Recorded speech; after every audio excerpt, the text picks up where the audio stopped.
Welcome back, grade 10s. Now let's look at our applications question. The first question says, elaborate on the meaning of cooperatives. A cooperative society is a voluntary association that is established with the aim of service to its members. So when we talk of a cooperative society, we are referring to this voluntary association whereby people volunteer. Obviously, people who are in the same field decide to come together and do what? And provide a service to their members. It is a form of a business whereby people with similar interests link for promotion of common goals. Moving on to the second question, it says, read the scenario below and answer the questions that follow. Elder Soup Kitchen, ESK. Elder Soup Kitchen is situated in Pimville. ESK is a company which aims to render a service that will benefit the community and not to make a profit. Identify the form of ownership represented by ESK. Motivate your answer by quoting from the scenario. So we need to go back to the scenario and identify the form of ownership which is applicable to the scenario above. Elder Soup Kitchen is situated in Pimville. So this is just information. They are telling us where this business is.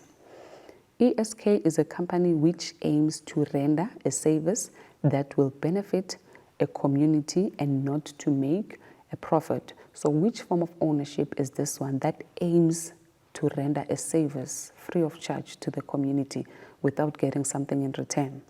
So the correct answer here will be, it will be our non-profit company.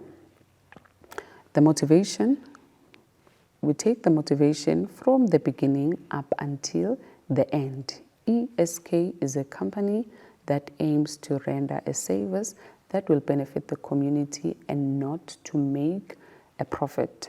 So that's one thing that you have to remember, that when you quote learners, you need to take the sentence from the beginning up until the end, because already you are given that particular motivation in the scenario.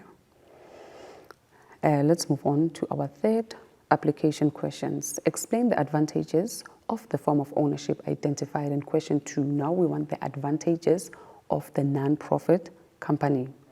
Surplus funds are used solely for the primary objective of the organization. What is the primary objective of the non-profit company? Is to render a service to the public, meaning surplus funds, the money that is left after they've paid all the expenses, that money must also be used again to do what? To benefit the society. It does not belong to anyone. The company does not pay tax, so all earnings can be cycled back into the organization to improve it. So another advantage is that NPCs are not taxed, they are tax exempted. So that particular amount of money can be cycled back to the non-profit company to do what? To make sure that it benefits the society. Can receive grants or aid from the government. Another advantage of an NPC is that non-profit companies can get help from the government, can get also grants from the government. NPCs are not compelled to hold an annual general meetings. So obviously, the non-profit company is not compelled by law to hold an annual general meeting. Why? Because there are no shareholders in this company. Since there are no shareholders, there's no need for them to have that annual general meeting and report what is happening with the NPC. Moving on to question number 4, it says, outline any 5 types of cooperatives. Okay, we have producers, cooperative society. We have social, cooperative society.